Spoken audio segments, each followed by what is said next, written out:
नमस्कार दोस्तों, मैं हूं शिवम पांडे और आपका स्वागत करता हूं आपके अपने चैनल ट्रिक पॉइंट में। आज मैं आप सबके सामने विश्व भूगोल का एक बहुत ही महत्वपूर्ण टॉपिक विश्व की प्रमुख नदियों से संबंधित वीडियो लेकर उपस्थित हुआ हूं।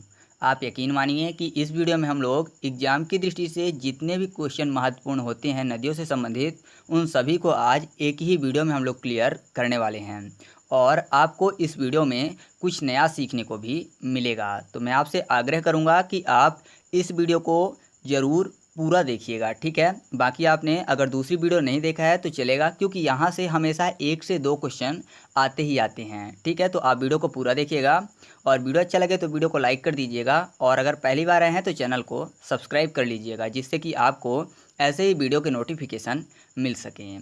तो देरी न करते हुए चलिए शुरू करते हैं। यहाँ पर हम लोग एक एक करके सभी महाद्वीपों की प्रमुख नदियों को देखने वाले हैं। तो सबसे पहले हम लोग एशिया महाद्वीप की नदियों को देख लेते हैं। तो सबसे पहली नदी है यांगसी नदी।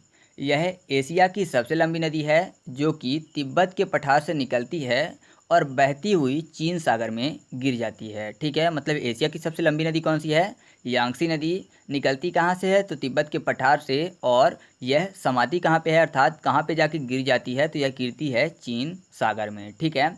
अगर बात करें इसकी लंबाई की, तो इसकी कुल लंबाई है 6300 किलोमीटर और इस नदी को यांग तीसी क्यांग, चांग जियांग और यांग तीसी भी कहा जाता है, ठीक है। अगली नदी है हांगहो नदी। यह एशिया की दूसरी सबसे लंबी नदी है और इस नदी का जो उद्गम है वह कुनलुन पर्वत से होता है। और जो यह कुनलुन पर्वत है, यह स्थित कहाँ पे है? तो यह भारत और म्यांमार के बीच स्थित है और मैं बता दूं कि इसको एशिया की रीढ़ भी कहा जाता है, ठीक है। तो कुनलुन पर्वत से ही हांगहो नदी निकलती है और इसे पीली नदी के नाम से भी जाना जाता है, ठीक है। पीली नदी या फिर पीत नदी भी कभी कभी लिखा हुआ मिलता है। तो पीली और पीत नदी के नाम से किसे जाना जाता है? हांगहो नदी को। इस नदी में अत्यधिक बाढ़ आने के कारण इसे चीन का शोक तथा विश्व की सर्वाधिक विश्वासघाती नदी भी कहा जाता है, ठीक है। अगर भारत की विश्वासघाती नदी की बात करें तो कोसी नदी है, जिसको बिहार का शोक कहा जाता है। लेकिन विश्व की सबसे विश्वासघाती नदी कौन सी है? तो वह है हांगहो नदी और इसको बोला जाता है चीन का शोक और पीली नदी, ठीक है। इसकी जो कुल लंबाई है वह है 5464 किलोमीटर और यह लंबाई के आधार पर विश्व की 7वीं सबसे बड़ी नदी है, ठीक है। अगर विश्व की सबसे बड़ी नदी की बात करें क्रम में, तो यह 7वें नंबर पे आएगी। एशिया में तो यह दूसरे नंबर पे आएगी, ठीक है। अगली नदी है माही नदी। इसका जो उद्गम है वह मध्य प्रदेश के धार जिले के पास विंध्याचल पर्वत श्रेणी से होता है, ठीक है। यानी उद्गम कहाँ होता है? भारत के मध्य प्रदेश राज्य के धार जिले के विंध्याचल पर्वत श्रेणी से, ठीक है। और यह नदी बहती हुई खंभात की खाड़ी यानी अरब सागर में गिर जाती है और इसकी जो कुल लंबाई है वह है 583 किलोमीटर। इसकी जो सबसे महत्वपूर्ण चीज़ है वह यह है कि यह नदी कर्क रेखा को 2 बार काटती है, ठीक है। कर्क रेखा को 2 बार काटने वाली नदी कौन सी है? माही नदी। और अगर आपसे पूछा जाता है कि भूमध्य रेखा को 2 बार काटने वाली नदी कौन सी है, तो है कांगो नदी। और मकर रेखा को 2 बार काटने वाली नदी है लिम्पोपो नदी। तो आप इनको भी याद रखिएगा, ठीक है। तो आगे बढ़ते हैं। अगली नदी है मेकांग नदी। यह नदी तिब्बत के पठार से निकलती है, जो कि म्यांमार, कंबोडिया, थाईलैंड, चीन, वियतनाम से बहती हुई चीन सागर में गिर जाती है, ठीक है। यानी यह नदी म्यांमार, कंबोडिया, थाईलैंड, चीन, वियतनाम में भी बहती है और लास्ट में ये कहाँ समा जाती है? चीन सागर में, ठीक है। और अगर बात करें इसकी लंबाई की, तो इसकी कुल लंबाई है 4350 किलोमीटर। तो आप मेकांग के बारे में इतनी चीज़ें याद रखिएगा। हालांकि इसकी खास बात आपको यही याद रखना है कि निकलती कहाँ से है और यह गिरती कहाँ पे है, ठीक है। तो चलिए आगे बढ़ते हैं। अगली है अमूर नदी। यह नदी रूस में बहती है और जो अमूर नदी है यह रूस चीन की अंतर्राष्ट्रीय सीमा बनाती है। इसकी महत्वपूर्ण चीज़ है, आप इसको नोट कर लीजिए कि रूस और चीन की अंतर्राष्ट्रीय सीमा कौन सी नदी बनाती है? तो यह बनाती है अमूर नदी, ठीक है। और यह नदी उत्तर की ओर बहती है और अमूर नदी की बात करें तो इसकी जो लंबाई है वह है 4444 किलोमीटर, ठीक है। और यह विश्व की 10वीं सबसे बड़ी नदी है। और मैं बता दूं कि रूस और चीन के बीच 17वीं सदी से 20वीं सदी तक झड़प चल रही थी, अर्थात झगड़ा चल रहा था। वह इसी नदी को लेकर चल रहा था, मतलब उस झगड़े में इस नदी की महत्वपूर्ण भूमिका थी। अगली नदी है साल्विन नदी। यह नदी तिब्बत के पठार से निकलती है और अंडमान सागर में गिर जाती है और इसकी जो महत्वपूर्ण चीज़ है वह यह है कि यह म्यांमार की सबसे बड़ी नदी है, ठीक है। यानी जो साल्विन नदी है यह म्यांमार की सबसे बड़ी नदी है। और अगर आपसे पूछा जाता है कि म्यांमार की जीवन धारा या फिर म्यांमार की जीवन रेखा किसे बोलते हैं, तो सही जवाब होगा इरावती नदी, ठीक है। हालांकि सबसे बड़ी नदी कौन सी है, साल्विन, लेकिन म्यांमार की जीवन धारा या कि जीवन रेखा बोला जाता है इरावती नदी को। तो आप इतनी चीज़ याद रखिएगा। अगली नदी है सिंधु नदी। यह पाकिस्तान में बहने वाली प्रमुख नदी है, ठीक है। आपको पता है कि भारत से बहती हुई यह कहाँ जाती है, पाकिस्तान में, और ज़्यादातर यह पाकिस्तान में ही बहती है। मुख्य रूप से उसका जो पानी है वह पाकिस्तान के उपयोग में ही आता है। यह नदी निकलती कहाँ से है, तो यह निकलती है मानसरोवर से, ठीक है, और अरब सागर में गिर जाती है। इसकी जो कुल लंबाई है वह है 3180 किलोमीटर। और अरब सागर में गिरने से पहले इसमें झेलम, चिनाब, रावी, ब्यास, सतलुज आकर मिल जाती हैं। यानी 5 नदियाँ ये जाके किस में मिल जाती हैं, सिंधु नदी में, ठीक है। और मैं आपको बता दूं कि अगर आपसे पूछा जाता है कि पाकिस्तान की सबसे बड़ी नदी कौन सी है, तो सही जवाब होगा सिंधु नदी। म्यांमार की सबसे बड़ी नदी साल्विन नदी, और पाकिस्तान की सबसे बड़ी नदी कौन सी है, तो वह है सिंधु नदी, ठीक है, याद रखिएगा। अब बात कर लेते हैं गंगा नदी के बारे में। तो गंगा का जो उद्गम है वह उत्तराखंड के उत्तरकाशी जिले में गौमुख के निकट गंगोत्री हिमनद से हुआ है, और यहाँ पर इन्हें भागीरथी के नाम से जाना जाता है, ठीक है। और इसी प्रदेश में बहने वाली अलकनंदा एक पूर्ववर्ती नदी है जो कि हिमालय को काटकर एक संगरे गाज का निर्माण करती है, और देवप्रयाग में भागीरथी एवं अलकनंदा मिलती है, और यहीं से दोनों की जो संयुक्त धारा है उसका नाम हो जाता है गंगा, ठीक है। और आपको गंगा नदी की लंबाई पता ही है कि 2510 किलोमीटर इनकी लंबाई है, और यह गिरती कहाँ पे हैं, तो यह बंगाल की खाड़ी में समा जाती हैं। तो आप इनके बारे में इतनी चीज़ें याद रखिएगा। वैसे हम लोग जब भारत का भूगोल पढ़ेंगे तो आपको मैं विस्तार से गंगा नदी के बारे में बताऊंगा। फिलहाल आप इनके बारे में इतनी चीज़ें याद रखिएगा। साथ ही आप एक चीज़ और याद रखिएगा कि इन्हें भारत की जीवन रेखा के नाम से जाना जाता है, ठीक है। गंगा नदी को भारत की जीवन रेखा के नाम से जाना जाता है। और भारत में बहने वाली सबसे बड़ी नदी कौन सी है, तो वह गंगा नदी ही है, ठीक है। तो आप इतनी चीज़ें गंगा नदी के बारे में याद रखिएगा। अब बात कर लेते हैं ब्रह्मपुत्र नदी की। यह तिब्बत के मानसरोवर झील से निकलती हैं और बंगाल की खाड़ी में गिर जाती हैं। इनकी जो कुल लंबाई है वह है 2900 किलोमीटर, और बांग्लादेश में इन्हें जमुना के नाम से जाना जाता है, और पद्मा अर्थात गंगा को पद्मा के नाम से जाना जाता है। और जब बाद में इन दोनों का संगम होता है, यानी जमुना और गंगा का जब संगम होता है, तो इन्हें बोला जाता है मेघना, ठीक है। जो ब्रह्मपुत्र हैं उनको बांग्लादेश में जमुना के नाम से, गंगा को पद्मा के नाम से, और जब दोनों का संगम होता है तो क्या नाम हो जाता है, मेघना, ठीक है। साथ ही आप कुछ चीज़ें और याद रखिएगा, जैसे कि ब्रह्मपुत्र को अरुणाचल प्रदेश में बोला जाता है सियांग, असम में बोला जाता है दियांग, चीन में बोला जाता है यरलुंग, जयगम्बो जियांग, तथा तिब्बत में सांगपो के नाम से जाना जाता है। तो ये सब ब्रह्मपुत्र नदी के नाम हैं। तो आप इन चीज़ों को भी चाहें तो याद रख सकते हैं, ठीक है, जिससे कि आपको कन्फ्यूजन ना हो। अब मैं आपको कुछ और चीज़ें बता देता हूँ, यानी जो भारत के पड़ोसी देश हैं उनकी सबसे बड़ी बड़ी नदियाँ कौन सी हैं, उनके बारे में चर्चा कर लेते हैं, क्योंकि एग्जाम में कभी कभी पूछ लिया जाता है। तो आपको मैंने 2 चीज़ें बता दी कि साल्विन नदी जो है वह म्यांमार की सबसे बड़ी नदी है, सिंधु नदी पाकिस्तान की सबसे बड़ी नदी है। अब बात कर लेते हैं मानस नदी की, जो कि भूटान की सबसे बड़ी नदी है, ठीक है। यानी भूटान की सबसे बड़ी नदी कौन सी है, मानस नदी। और फिर उसके बाद है कर्णाली नदी। तो कर्णाली नदी जो है यह नेपाल की सबसे बड़ी नदी है। फिर बात करें अगर महावेली नदी की, तो यह श्रीलंका की सबसे बड़ी नदी है, ठीक है।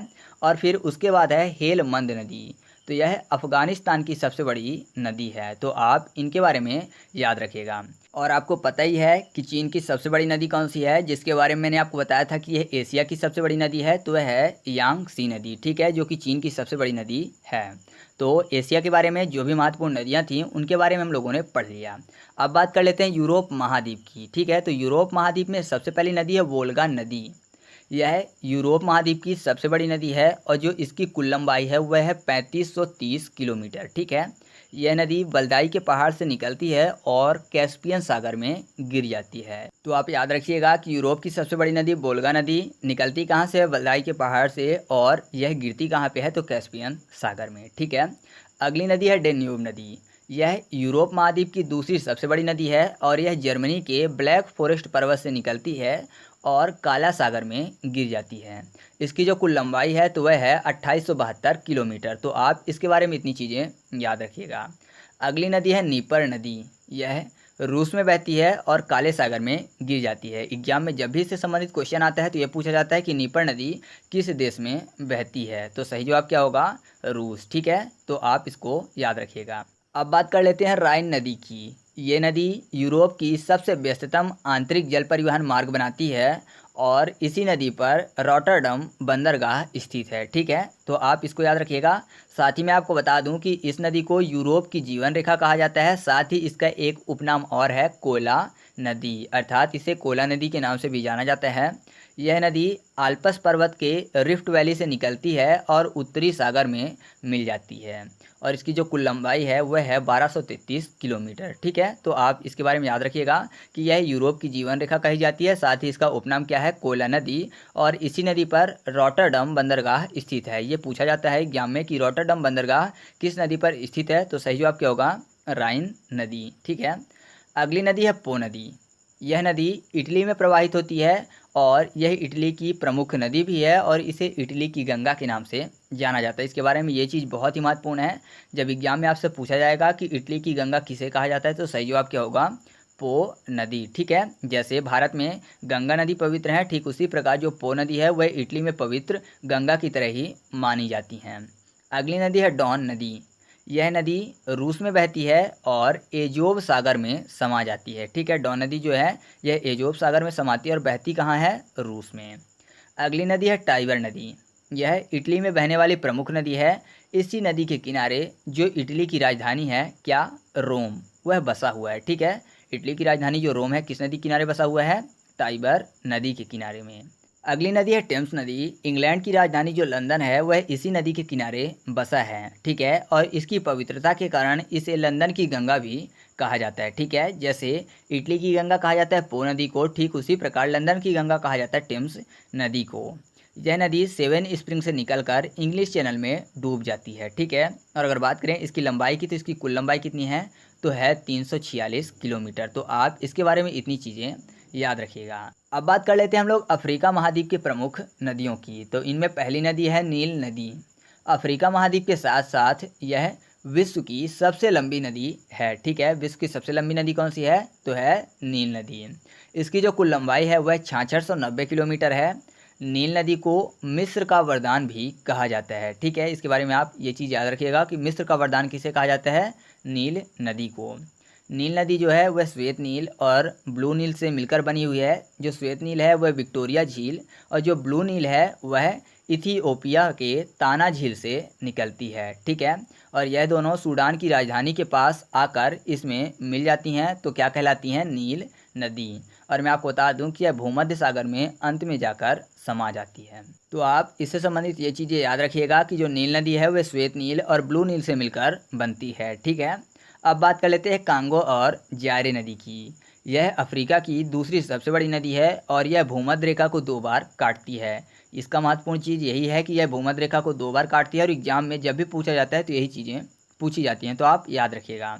अगली नदी है लिम्पोपो नदी। यह दक्षिण अफ्रीका की सीमा से निकलती है और हिंद महासागर में आकर गिर जाती है। ठीक है, और जो लिम्पोपो नदी है यह मकर रेखा को 2 बार काटती है। ठीक है, इससे पहले मैंने आपको बताया कि भूमध्य रेखा को 2 बार कौन सी नदी काटती है, कांगो और जायरे नदी। ठीक है, और फिर अगर आपसे कांगो ऑप्शन में नहीं रहता तो जायरे रहे तो वो भी सही जवाब हो जाएगा। हालांकि ये 2 नदियों का नाम है लेकिन मिल जाती हैं आपस में, तो यह फिर बोली जाती है कांगो और जायरे नदी। तो आप इसके बारे में याद रखिएगा। और फिर उसके बाद मैंने बताया मकर रेखा को 2 बार कौन सी नदी काटती है, तो वह काटती है लिम्पोपो नदी। और इससे पहले मैंने आपको बताया था कर्क रेखा को 2 बार कौन सी नदी काटती है, तो सही जवाब माही नदी। ठीक है, अब आगे बात करते हैं। अगली नदी है नाइजर नदी। इसे तेल नदी के नाम से जाना जाता है और यह पश्चिम अफ्रीका से निकलकर गिनी की खाड़ी में गिर जाती है। तो इससे क्वेश्चन ये बनता है कि तेल नदी के नाम से किसे जाना जाता है, तो सही जवाब होगा नाइजर नदी। अगली नदी है अफ्रीका महाद्वीप की, जो कि है जाम्बेजी नदी। यह पश्चिम जाम्बिया से निकलकर हिंद महासागर में गिरती है और इसी नदी पर करीबा बांध तथा विक्टोरिया जलप्रपात स्थित है। ठीक है, जो कि अफ्रीका में सबसे ज़्यादा जल विद्युत का उत्पादन करता है। तो आप इस चीज़ को याद रखिएगा कि इस नदी पर करीबा बांध तथा विक्टोरिया जलप्रपात स्थित है। किस नदी पर, जाम्बेजी नदी पर। और अफ्रीका में सबसे ज़्यादा जो जल विद्युत है वह किससे उत्पादित होता है, इसी नदी से। अब बात कर लेते हैं हम लोग ऑस्ट्रेलिया महाद्वीप की नदी की। ठीक है, तो ऑस्ट्रेलिया महाद्वीप में एक ही महत्वपूर्ण नदी है जिससे क्वेश्चन बनता है, वह नदी है मर्रे और डार्लिंग नदी। यह ऑस्ट्रेलिया महाद्वीप की प्रमुख नदी है मर्रे नदी जो है वह कॉसियोस्को पर्वत से निकलती है और आगे जाकर डार्लिंग नदी से मिल जाती है और यह मर्रे डार्लिंग नदी बनकर हिंद महासागर में गिर जाती हैं। और जो मर्रे नदी है इसकी लंबाई है 2500 किलोमीटर और जो डार्लिंग नदी है इसकी लंबाई है 1400 किलोमीटर। ठीक है, और बाद में यह आपस में मिल जाती हैं और मिलने के बाद कहाँ समा जाती हैं? हिंद महासागर में। ठीक है, तो आप ऑस्ट्रेलिया महाद्वीप से संबंधित इसी नदी को याद रखिएगा। कौन सी नदी? मर्रे और डार्लिंग नदी। अब बात कर लेते हैं हम लोग दक्षिण अमेरिका महाद्वीप के नदियों की, जिनमें पहली नदी है अमेजन नदी। यह दक्षिण अमेरिका की सबसे बड़ी नदी है, साथ ही यह विश्व की दूसरी सबसे बड़ी नदी भी है। ठीक है, विश्व की सबसे बड़ी नदी कौन सी है? तो नील नदी है। और विश्व की दूसरी सबसे बड़ी नदी कौन सी है? तो वह अमेजन नदी है। ठीक है, और इसकी जो कुल लंबाई है वह है 6400 किलोमीटर। जल के आयतन के आधार पर अगर बात करें, साथ ही चौड़ाई के आधार पर भी बात करें, तो यह विश्व की सबसे बड़ी नदी बन जाती है। ठीक है, लंबाई के हिसाब से तो यह दूसरी सबसे बड़ी नदी है, लेकिन जल के आयतन के आधार पर या फिर आपसे पूछा जाए कभी कि चौड़ाई के आधार पर विश्व की सबसे बड़ी नदी कौन सी है, तो सही जवाब होगा अमेजन नदी। यह नदी इंडीज पर्वत से निकलती है और अटलांटिक महासागर में गिर जाती है। ठीक है, इस नदी का जो अपवाह तंत्र है वह 70 लाख वर्ग किलोमीटर में है। यह विश्व की सबसे बड़ी अपवाह तंत्र वाली नदी भी है। तो आप इतनी चीज़ें अमेजन नदी के बारे में याद रखिएगा। अगली नदी है दक्षिण अमेरिका महाद्वीप की, जो है पराना नदी।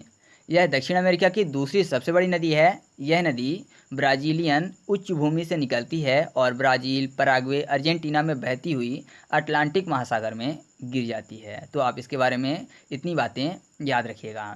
अब बचता है उत्तरी अमेरिका महाद्वीप, क्योंकि आपको पता है कि अंटार्कटिका महाद्वीप में पूरी तरह से बर्फ ही बर्फ है, तो वहाँ नदियों के बारे में बात की ही नहीं जा सकती। ठीक है, तो लास्ट बचेगा हम लोगों का नदियों से संबंधित उत्तरी अमेरिका महाद्वीप, जिसमें सबसे पहली नदी है मिसिसिपी और मिसौरी नदी।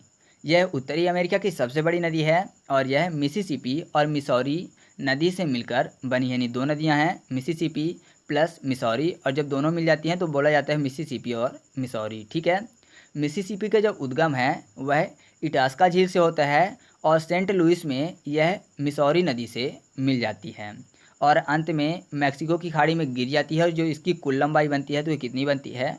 6240 किलोमीटर।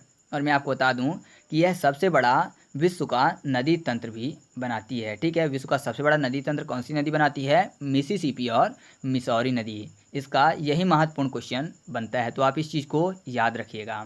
अब अगली नदी के बारे में बात कर लेते हैं। अगली नदी है सेंट लॉरेंस नदी। यह भी उत्तरी अमेरिका की प्रमुख नदी है और यह ग्रेट लेक को अटलांटिक महासागर से जोड़ने का काम करती है। और मैं आपको बता दूं कि यह नदी विश्व का सबसे व्यस्ततम आंतरिक जल परिवहन मार्ग है। ठीक है, जो सेंट लॉरेंस नदी है यह विश्व का सबसे व्यस्ततम आंतरिक जल परिवहन मार्ग है। ठीक है, अब अगली नदी है मैकेंजी नदी। यह कनाडा की सबसे लंबी नदी है। इसके बारे में आप याद रखिएगा कि कनाडा की सबसे लंबी नदी कौन सी है? तो मैकेंजी नदी। उसके बाद है हडसन नदी, जिससे संबंधित एक ही क्वेश्चन पूछा जाता है, वह यह है कि न्यूयॉर्क शहर किस नदी के किनारे बसा है? तो सही जवाब हो जाता है हडसन नदी। ठीक है, यहीं से क्वेश्चन इस नदी के बारे में पूछा जाते हैं। अब अपनी लास्ट नदी बचती है रियो ग्रांडे नदी, जो कि यूएसए और मैक्सिको की अंतर्राष्ट्रीय सीमा बनाती है। ठीक है, तो आप इसके बारे में याद रखिएगा कि अमेरिका और मैक्सिको की अंतर्राष्ट्रीय सीमा कौन सी नदी बनाती है? तो सही जवाब होगा रियो ग्रांडे नदी। और अंत में समा कहाँ जाती है? तो यह समाती है मैक्सिको की खाड़ी में। ठीक है, अब आप कुछ चीज़ें और याद रखिएगा, जैसे कि विश्व की सबसे बड़ी नदियों का क्रम। ठीक है, तो पहली नदी कौन सी? नील नदी। दूसरी सबसे बड़ी नदी अमेजन, तीसरी यांगसी, उसके बाद मिसिसिपी और मिसौरी नदी। तो ये रहा नदियों का क्रम, आपको याद रखना है बड़ी से छोटी की तरफ। ठीक है, तो इस तरह से अपना वीडियो कंप्लीट हुआ। अगर वीडियो अच्छा लगा तो वीडियो को कर दीजिएगा लाइक, और अगर आपको कुछ नया सीखने को मिला हो तो आप कमेंट करके ज़रूर बताइएगा। ठीक है, तो चलिए मिलते हैं अगले वीडियो में, तब तक के लिए